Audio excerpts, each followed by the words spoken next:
Boleh Kak, doa dulu Kak sebentar Kak. Yo, doa ya. Tuhan, terima kasih buat anugerah-Mu. Kami bersyukur buat pertemuan kami pada sore ini. Tuhan bicara dalam nama Yesus, beri hikmat, beri pengertian. Dalam terus kami berdoa. Amin. Amin. Oke. Waktu selanjutnya, Hari ini aku... waktu selanjutnya saya serahkan ke Albert. Ya. Jadi yang pertama aku pengen share gini sih. Aku pengen cerita pengalamanku ya. Aku pengen cerita pengalamanku dalam melayani Tuhan. Dari kuliah. Nanti kan konteksnya kan kalian kan youth ya. Iya, youth.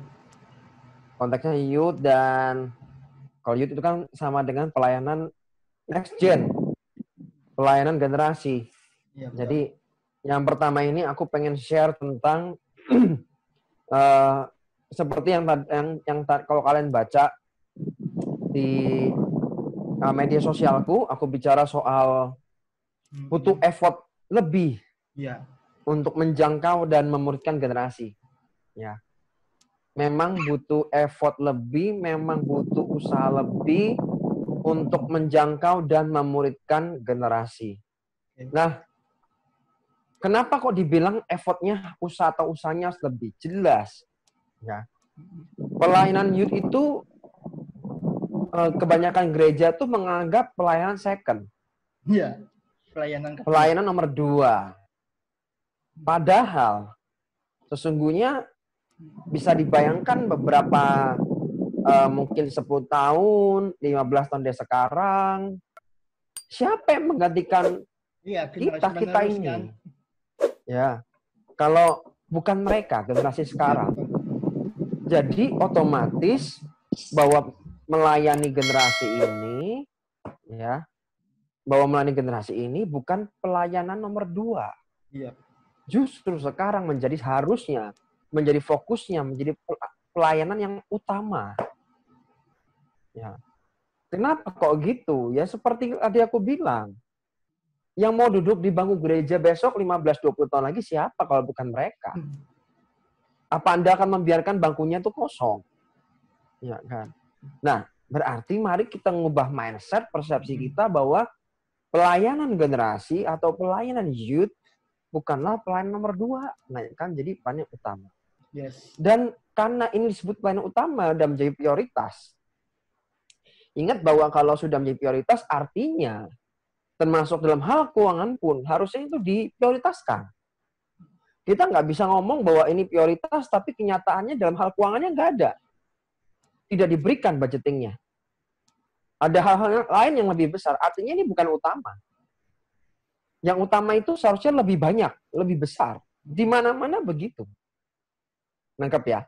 Nah, itulah kenapa melayani generasi atau pelayanan youth ini menurutku seperti pelayanan investasi. Ya.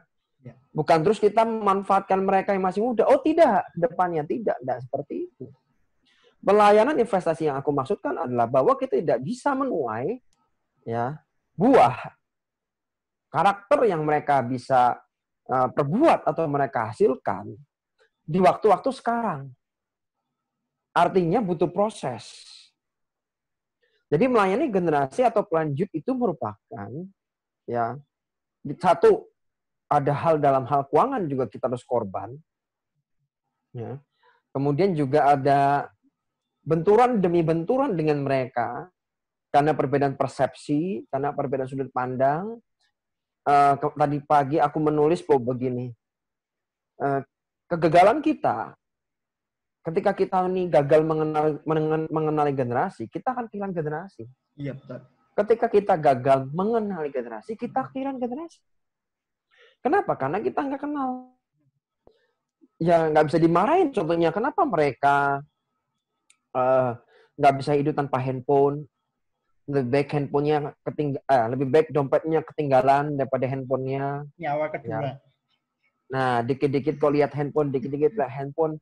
Ya satu, karena begitu bayi mereka tuh emang hidup di zaman teknologi. Iya. Hidup di zaman internet. Sedangkan kan belum tentu begitu. Beda apalagi yang baby boomers ya, apalagi yang baby boomers yang mungkin lahir di tahun 1950 ke atas.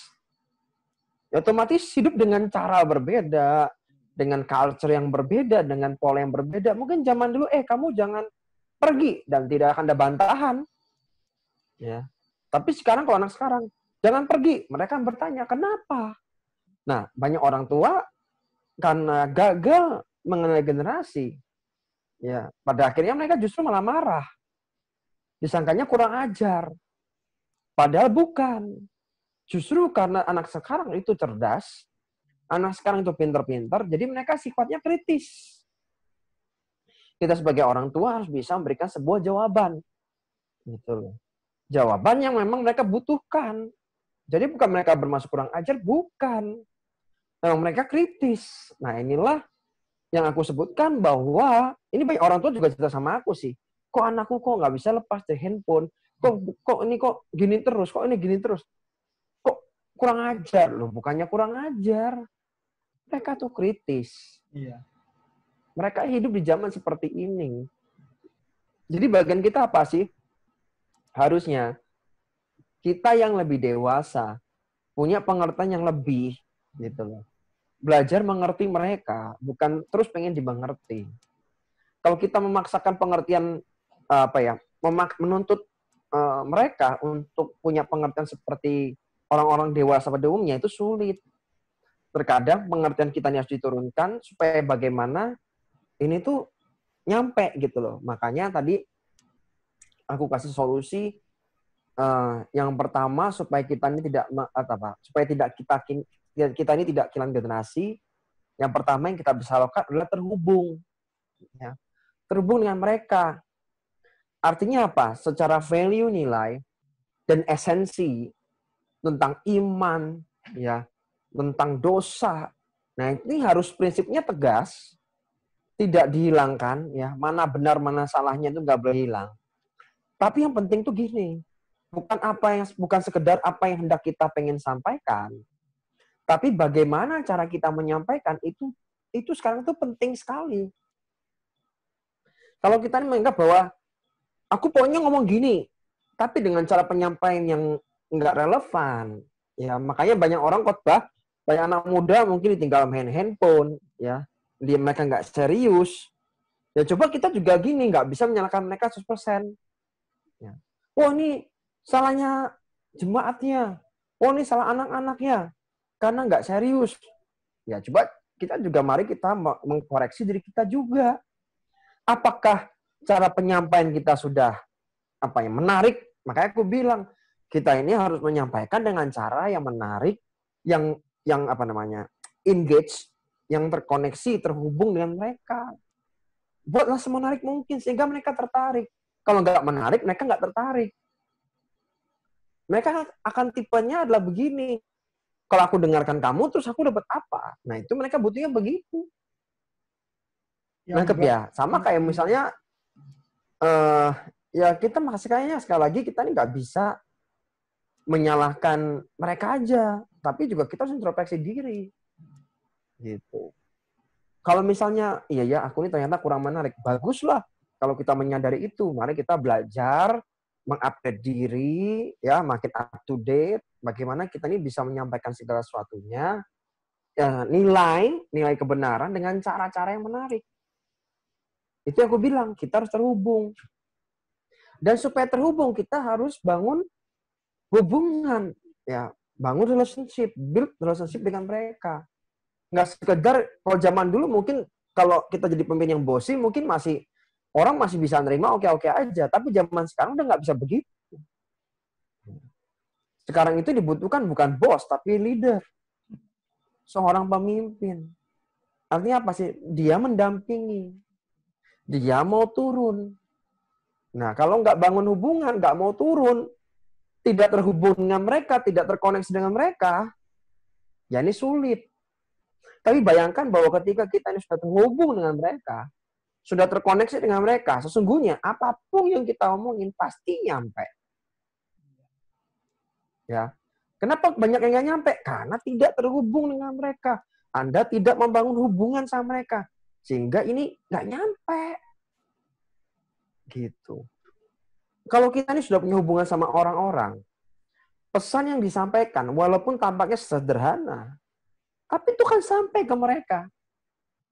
Dan pasti diterima oleh mereka.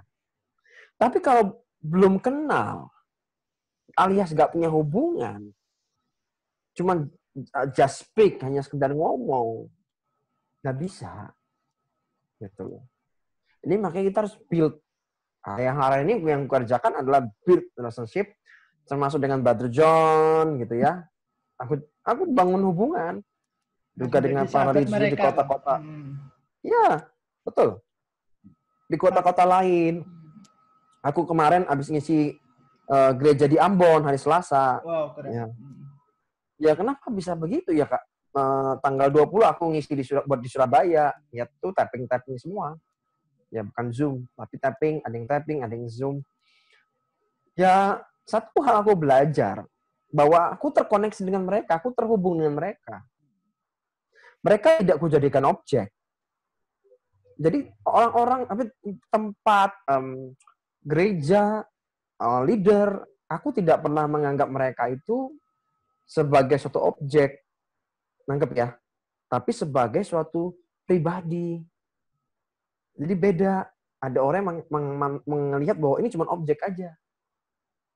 Tapi kalau kita ini cukup baik melihat, ya harusnya kita mengerti bahwa kita ini harus relate dengan mereka. Kita ini harus bangun hubungan, bangun relasi dengan mereka.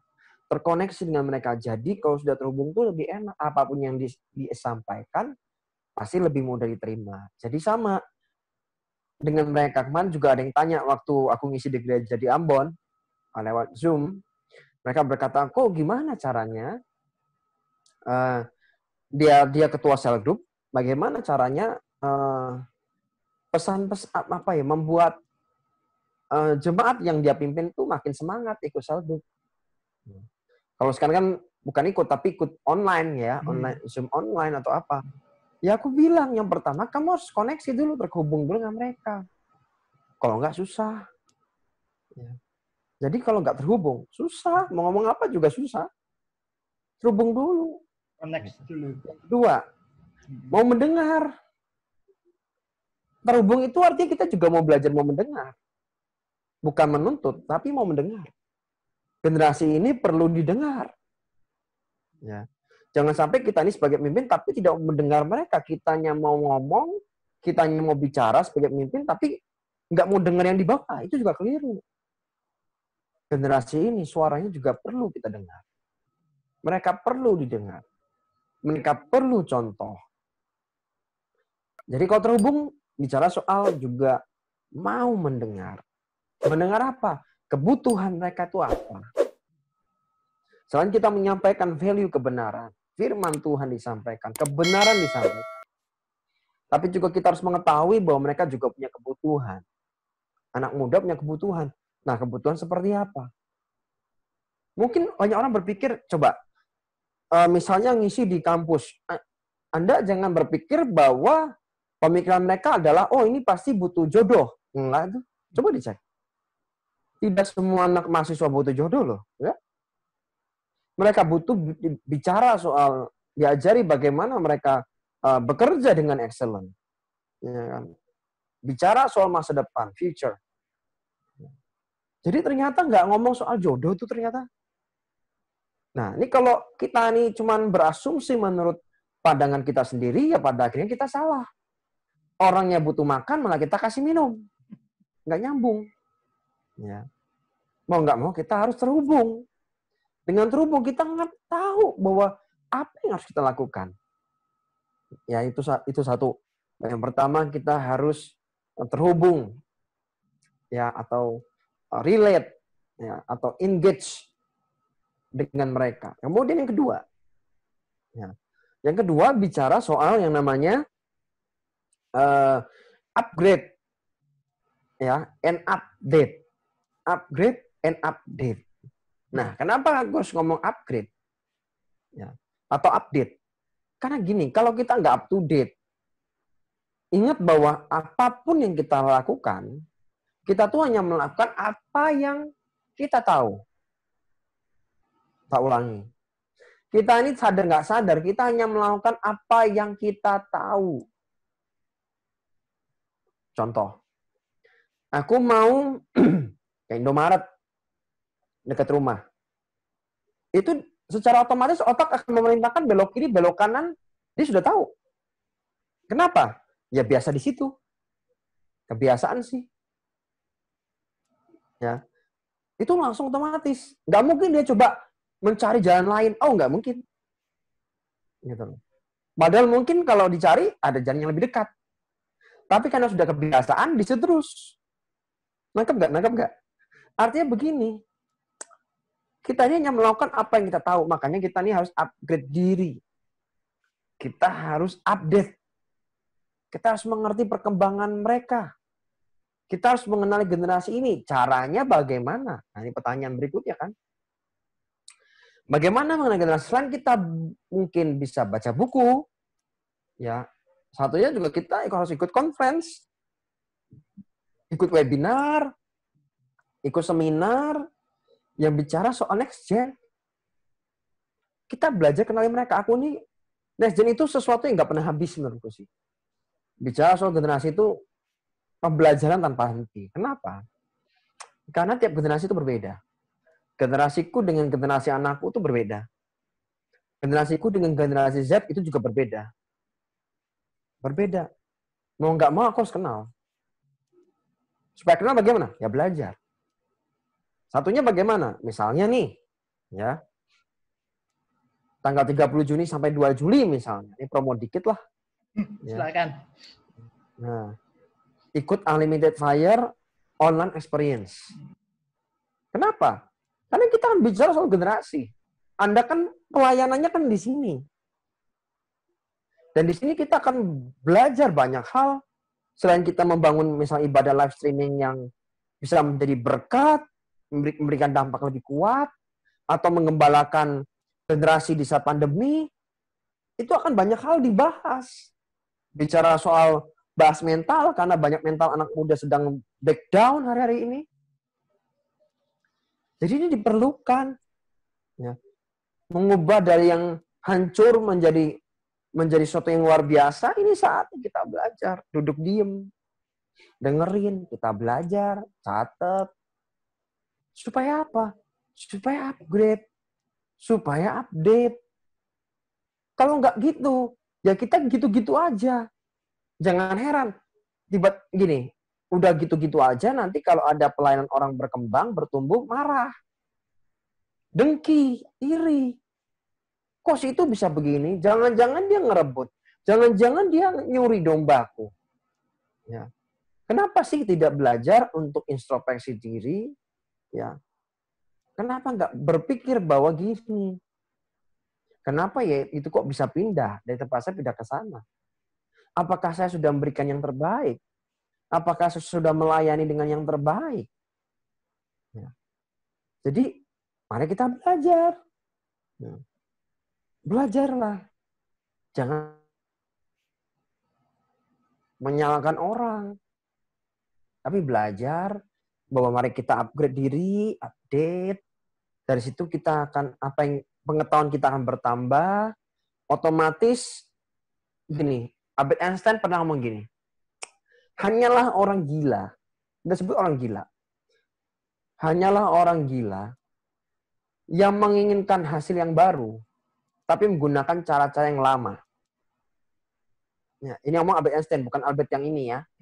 Ini yang ngomong Albert Einstein. Ya. Saya nggak ngomong bahwa kalian gila, enggak. Albert Einstein yang ngomong bahwa hanyalah orang gila yang menginginkan hasil yang baru, tapi menggunakan cara-cara yang lama. Artinya, kalau Tuhan kita adalah Tuhan yang kreatif, ya bukannya ada lagu kasih Tuhan, ya kan? Tak berkesudahan, ya kan? Tak habis-habisnya. Jadi selalu baru tiap pagi, selalu tiap hari. Lah kasih Tuhan aja selalu baru tiap pagi. Masa ide-ide kita nggak baru? Kasihnya baru kok. Harusnya ide-ide kita juga baru tiap pagi. Amin.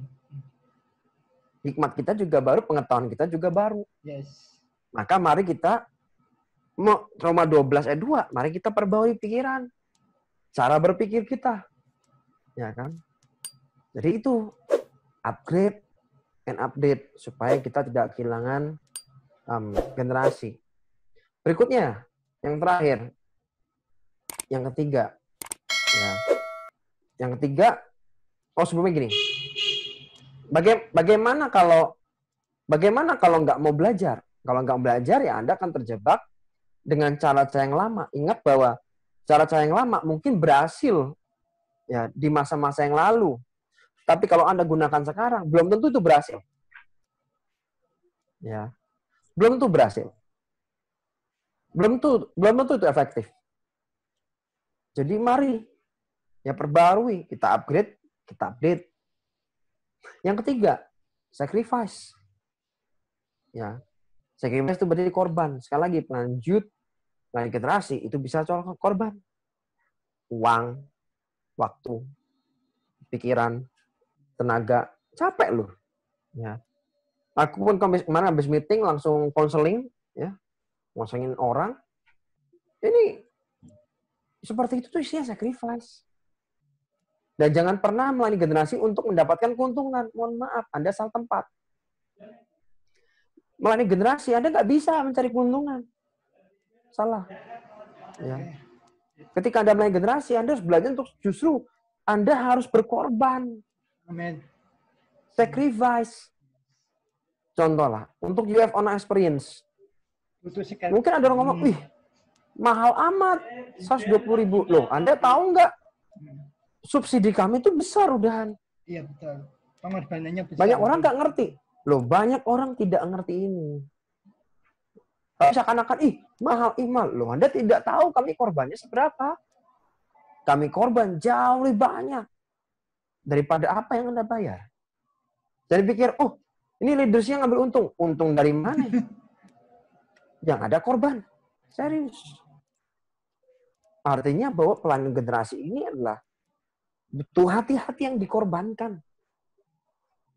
Butuh uang yang dikorbankan. Butuh pikiran yang dikorbankan. Ya. Belum yang dibilangin nurut. Kenyataannya banyak yang nggak nurut kan. Ya, jadi terjadilah benturan dan yang lain. Jadi ini nggak mudah. Jadi sore ini saya bicara bahwa 3 itu. Bagaimana kita bisa efektif melayani generasi. Yang pertama kita harus terhubung. Yang kedua kita harus upgrade and update. Ya, karena kalau kita gagal mengenal generasi, maka kita akan kehilangan generasi. Dan yang terakhir adalah sacrifice. Korban. Jadi jangan harap Anda ini melayani generasi tapi untuk mendapatkan keuntungan. Salah. Anda salah tempat. Anda salah tempat. Kalau pengen cari keuntungan jangan melayani generasi. Serius. Ya. Pindahlah ke tempat yang lain yang menghasilkan keuntungan. Ya.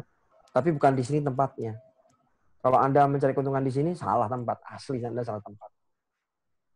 Itu sih dari aku, Bro. Iya, ya. betul kok. Mudah-mudahan teman-teman semua yang ikut Zoom ini Anda diberkati, ya, mendapatkan inspirasi. Ayo maju teruslah, ya. Para pahlawan-pahlawan iman Jepara ini, ya, pejuang-pejuang generasi di Jepara. Kalau saya rasa kok tentang pelayanan nggak hanya pelayanan youth yang membutuhkan pengorbanan. Semua pelayanan itu membutuhkan pengorbanan kok. Betul. Saya setuju. Cuma untuk youth memang kenyataannya memang kita harus memberikan lebih. Ya itu memang betul itu. Yang lebih sama pelayanan pasti. anak. Pasti.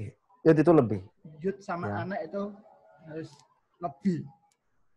Nih, contoh nih, aku ambil contoh nih, contoh muda nih. Lihat anak youth mula belum makan. Apa yang boleh lakukan? Kamu bayarin makan kan?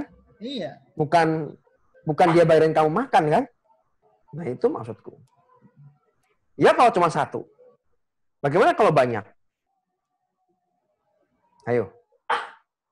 Ya, artinya saya bilang makanya. Terus mau mengharapkan keuntungan? Ya nggak bisa. Keuntungan dari mana? Bayar harga. Iya. Benar bayar harga. So true. Loh, John apa John? Mati lampu. Enggak kok. Lampunya remang-remang, butuh bantuan senter nih. Oh alah, tak pikir mati lampu, John. Enggak. Ini nyalain lampu tambahan. Bentar. Oke. Oh, oke. Yang lain jelas nggak ya? Halo, yang lain boleh mau tanya kalau mau yang tanya. Silakan kalau mau bertanya.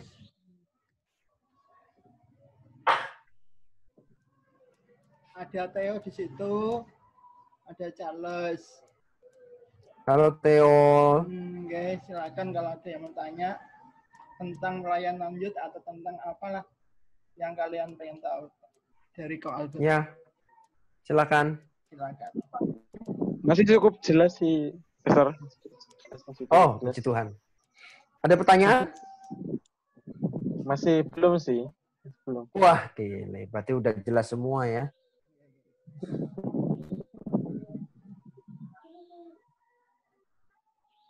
Kalau kira-kira aku mau pengen buat Zoom class soal apa? Cell group, kalian mau join nggak? Kalau saya pribadi, wah itu ide yang bagus kok. Coba teman-teman Bagus ya. minat nggak? Oke. Kalau minat ya nanti segera aku buat sih. Karena jujur aku pengen memperlengkapi gereja-gereja Tuhan. Intinya itu. Karena Poinku adalah bagaimana membuat apa ya? Aku rindu bahwa gereja-gereja Tuhan itu mengalami pertumbuhan. Ya. That's it itu tok. Jadi pun aku nih kan nggak dapat keuntungan apa-apa dari sini. Jadi aku pengen memberkati aja. Iya. Ya. Memberkati, mendampingi. Masih Pastor. Ada pertanyaan? Ya. Belum ada sih. Cuman buatlah Pastor, nanti tak ikut. Oh, keren. Saya ikut. Pada antusias dong. Mantap. Siap.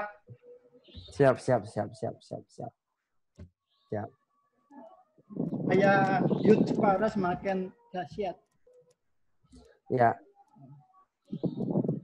Jadi aku cerita dulu ya backgroundku ya. Iya, enggak apa-apa. Backgroundku ini aku sudah 8 tahun sebagai trainer. Okay. Ya. Trainer di pembicara cell group.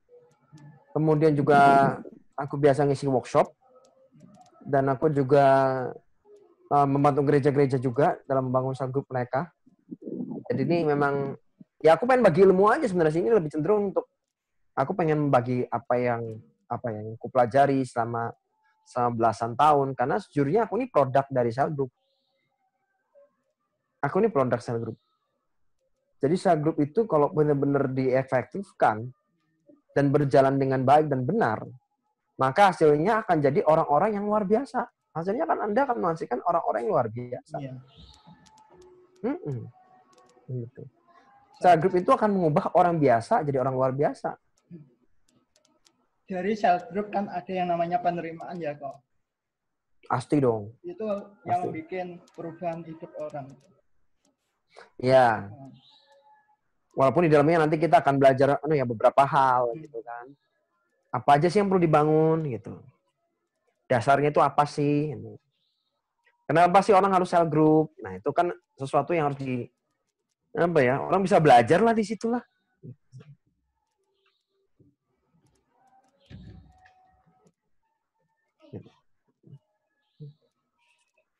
Nana gimana? Ada pertanyaan? Nana memiutkan dirinya. Ya kok, ada apa? Ada pertanyaan? Belum ada kok, belum. Berarti sudah terlalu jelas berarti ya? Yang sampai sudah jelas. Posisi Nana di mana sekarang?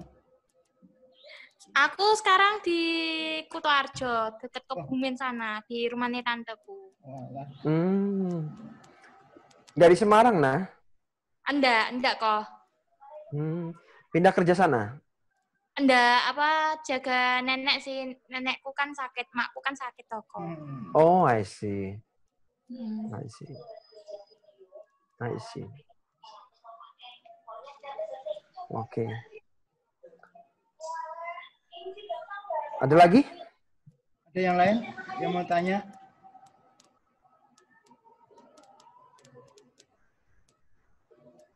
Yang terpenting menjalin hubungan. Habis itu mengupgrade diri. Oh iya dong. Betul. Yang terpenting, makanya daftar UF online experience, nah itu. Jangan pikir kalau pelayanan itu enak. Pelayanan itu membutuhkan pengorbanan. Oh iya. Ya, itu karena Yesus pun sudah berkorban buat kita terlebih dulu. Itu masalahnya. Ya kan? Karena Yesus sudah memberikan dirinya, sudah mengorbankan dirinya buat kita. Jadi itu contoh yang sudah cukup menurutku sih sebagai dasar kita melayani sebetulnya. Dan tidak sedikit kok yang memandang bahwa jadi Kristen itu pikirannya enak loh. Padahal nggak enak kok. Ya. Ada yang ini dia. Nah, ini yang disebut. Nah itu dia, tergantung pondasi, makanya aku bilang tergantung pondasi. Kekristenan itu enak gak enak? Menurutku ya enak aja. Enak. Kalau kenapa enak? Iya. Nah, kenapa enak?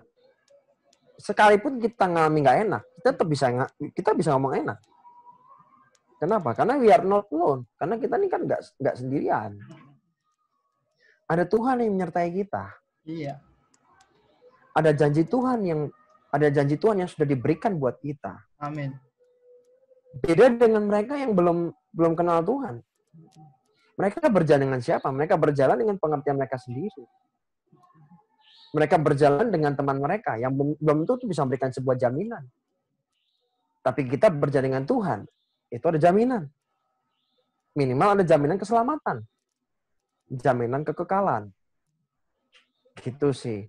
Jadi kayak aku ngisi di Belajar di Ambon, aku bilang, itulah perbedaan antara happy, ya, bahagia dengan joy atau bersukacita. Bahagia itu karena kondisi. Bahagia itu karena situasi. Tapi joy, sukacita, tidak dipengaruhi oleh situasi kondisi. Mau kondisinya enak kek, mau kondisinya nggak enak kek, kita tetap bisa bersukacita. Habakuk berkata bahwa sekalipun bunga tidak berkembang dan yang lain, itu semuanya ngomong nggak enak semua. Tapi dikatakan, namun aku akan bersorak-sorai. Artinya, sukacita kita tidak ditekan oleh keadaan. Karena sumber sukacita itu sudah tinggal di hidup kita masing-masing. Jadi kita ini sebenarnya nggak ada reason lagi untuk tidak bersukacita. Maka firman Tuhan katakan mengucap syukurlah dalam segala hal. Ya. Bersyukurlah karena sukacita kita ada di dalam. Kalau kita sukacita, otomatis bisa bersyukur walaupun pahit rasanya. Ya. Kita tetap bisa bersyukur. Gitu. Ya, penting sekali bisa memiliki hati yang mau bersyukur kok. Ya. Untuk menjalani hidup ini.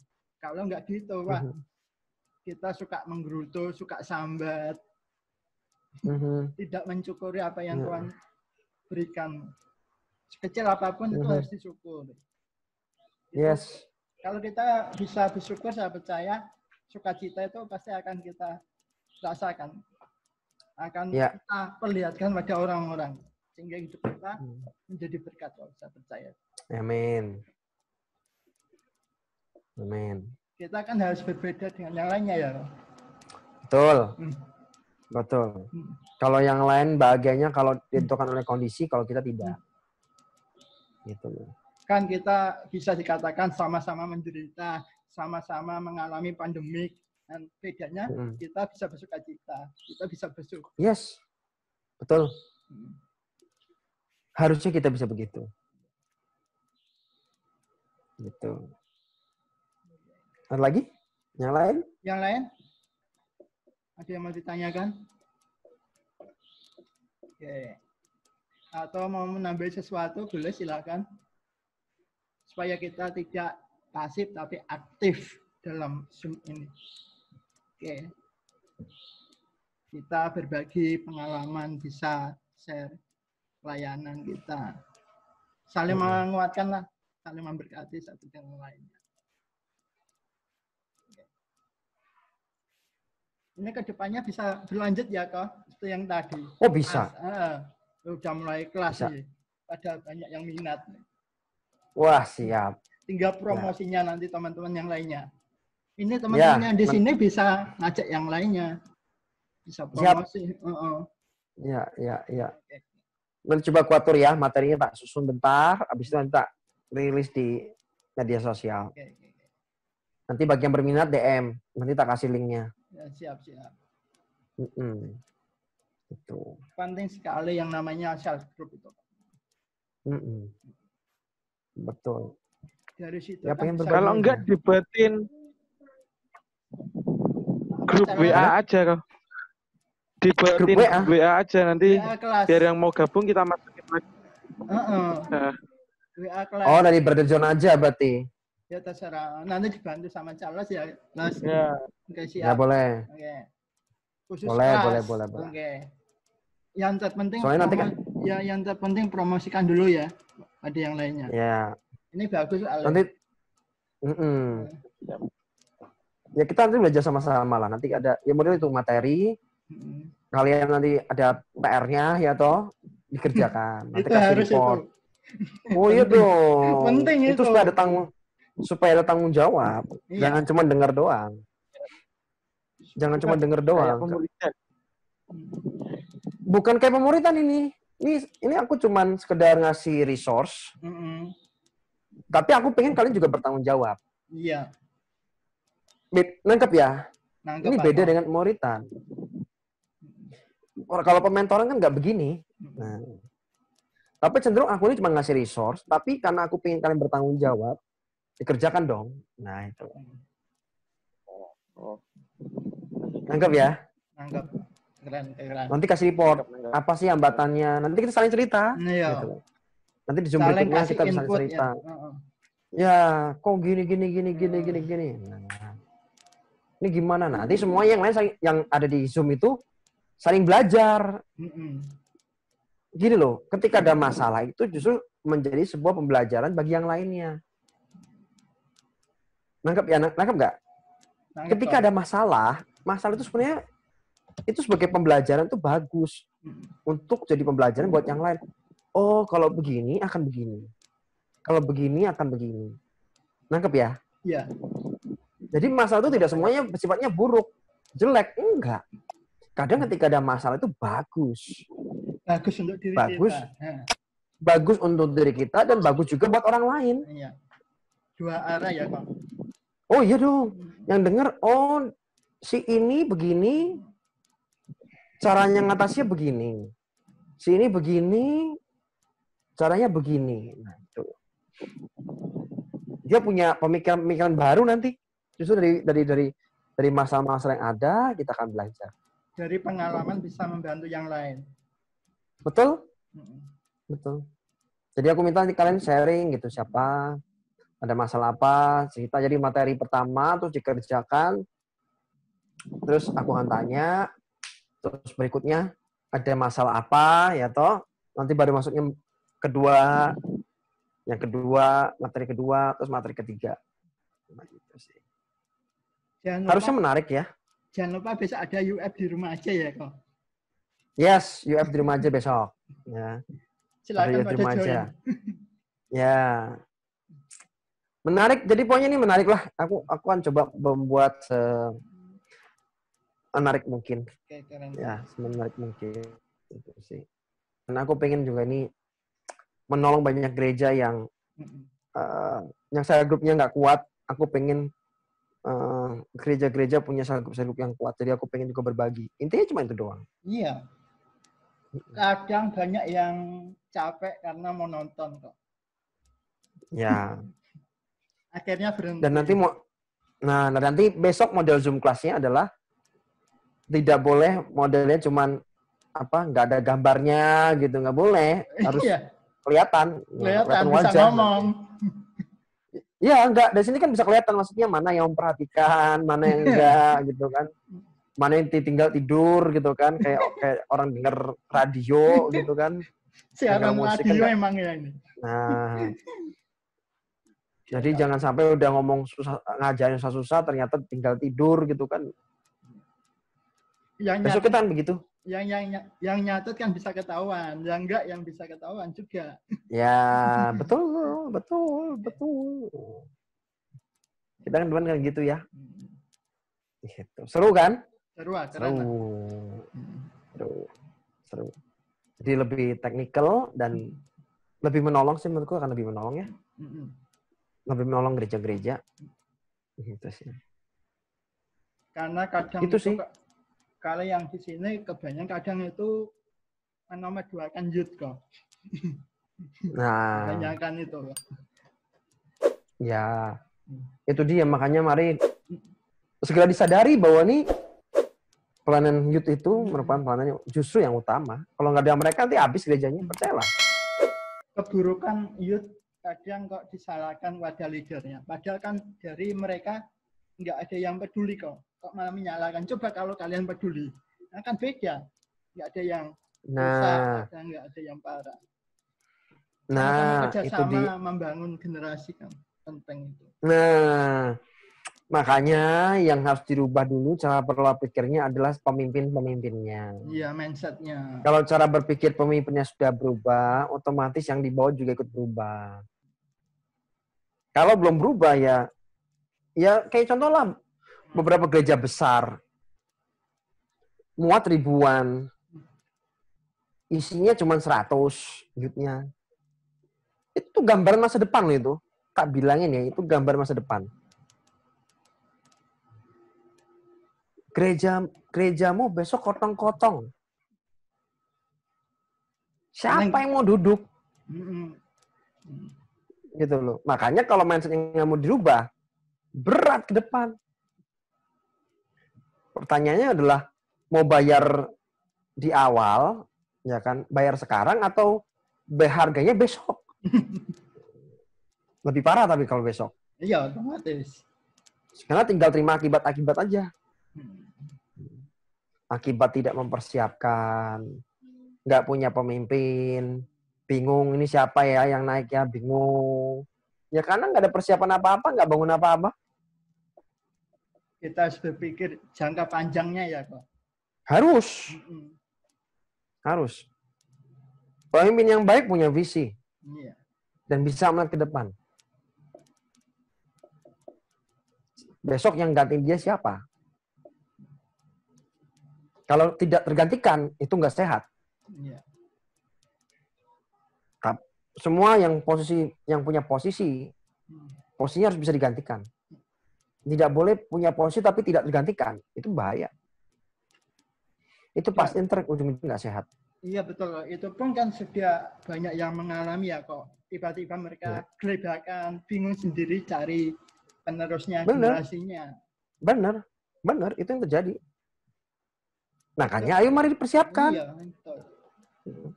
Jangkau mereka, muridkan mereka. Itulah mengapa Zoom yang seperti ini penting. Buat nambah pengetahuan, ngerti, menginspirasi apa yang harus saya lakukan next setelah ini. Setelah saya dengar cerita tadi misalnya terhubung, update, sacrifice, terus apa yang saya bisa lakukan. Nah, kalau pemikiran bisa seperti itu enak. Harusnya pelayanannya berubah dan berkembang. Gitu dong. Dibanding yang nggak ikut. Nah, nggak ngerti apa-apa. Kadang kebanyakan yang membuat kita menyerah itu sacrifice-nya kok. Kalau yang menyerah sacrifice-nya, aku juga punya pertanyaan di situ sebetulnya. Anda sadar nggak bahwa Anda itu dikasihi Tuhan? Anda itu dicintai Tuhan, sadar nggak? Sadar nggak bahwa Tuhan sudah berkorban buat Anda? Itu aja. Kita kembalikan ke situ. Fokusnya itu sampai repot-repot turun ke dunia ya kok. Nah, fokusnya cuman aku percaya sekalipun kamu the only one, satu-satunya orang yang hidup dunia ini, menurutku Yesus juga tetap dia mau turun ke dunia mati buat kamu satu-satunya. Saking apa? Saking cintanya. Jadi untuk orang-orang yang nggak mau sacrifice seperti itu, ya pertanyaannya adalah kamu sudah sadar belum?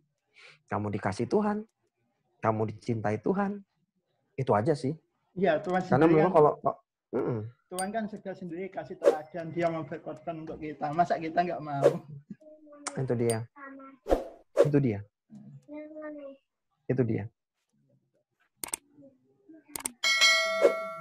Tuhan sudah mengasihi kita, masa kita nggak mengasihi orang lain?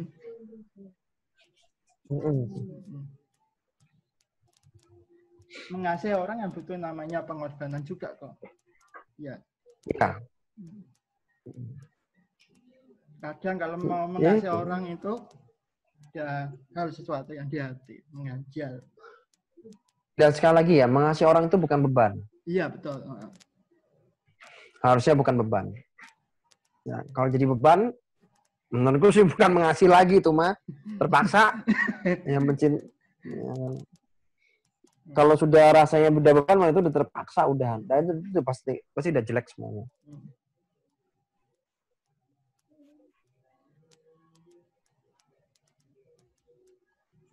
Kalau kita nggak mengasihi, kita katakan menjadi pribadi yang egois ya loh. Tuhan sendiri mengasihi untuk menyelamatkan kita. Kok kita nggak mau mengasihi orang lain untuk mereka selamat?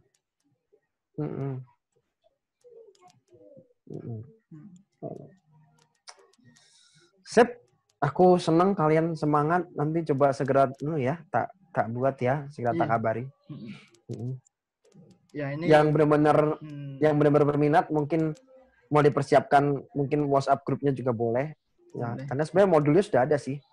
Bahan trainingnya sudah ada sih. Tinggal eksekusi aja mau kapan gitu. Iya. Ya, kita fokus ke UF online aja dulu. Iya kok. Siap, Nana. Habis UF online ya? Nana Habis UF online ya? Nana join ya UF online. Tolong teman-temannya dibilangin ya, daftar ya. Minggu depan tutup. Iya kok. Ya. Tinggal minggu depan, tinggal minggu depan tutup soalnya. Karena itu menyangkut banyak hal lah, termasuk kan kita pakai Zoom webinar. Nah itu kan kita juga harus lihat, kita tuh mau beli yang harga berapa gitu kan. Yang buat pesertanya yang berapa. Nah itu menentukan tuh, makanya kayak gitu-gitu menentukan. Iya. Karena kalau memang kita misalnya beli yang terbatas, terus yang pesertanya udah melebihi itu, otomatis ini nggak bisa. Kasihan ya. Lain. Nah makanya harus segera, jangan tunggu mepet-mepet gitu. Segera daftar. Sip ya. Semangat ya. Ya. Ini untuk konfirmasi emailnya ini berarti manual ya kok lama? Konfirmasi email pendaftaran UF online. Kalau otomatis pakai Google. Pakai Google Form. Iya, udah. Pakai Google Form.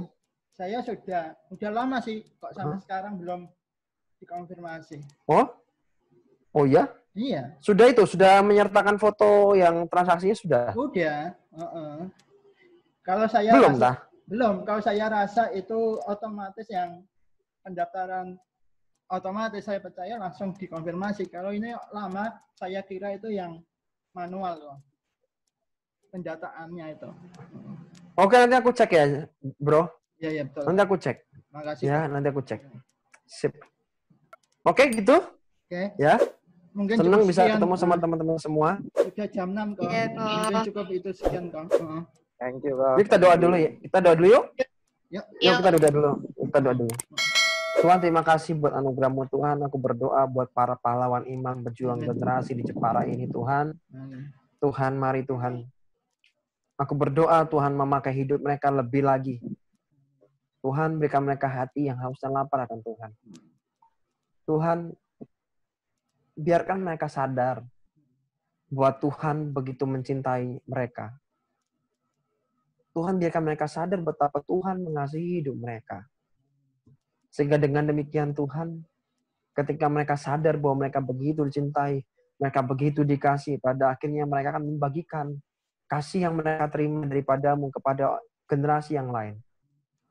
Terima kasih Tuhan. Kalau hari ini mungkin mereka mengalami hambatan, ada rintangan, ada masalah, Tuhan kami percaya bahwa Tuhan menyertai mereka. Tuhan tidak pernah melupakan mereka. Tuhan tidak pernah meninggalkan mereka. bahwa segala sesuatu yang terjadi akan mendatangkan kebaikan bagi mereka yang terpanggil sesuai dengan rencana Allah. Dan rancangan Tuhan buat setiap hidup kami adalah rancangan yang penuh dengan damai sejahtera dan bukan rancangan kecelakaan. Terima kasih Tuhan bahwa kami terbang lebih lagi. Jadi berkat buat generasi ini. Terima kasih. Di dalam nama Yesus yang berucap syukur yang saya katakan.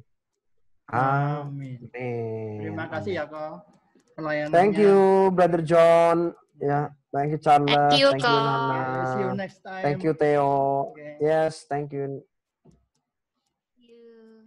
Yes.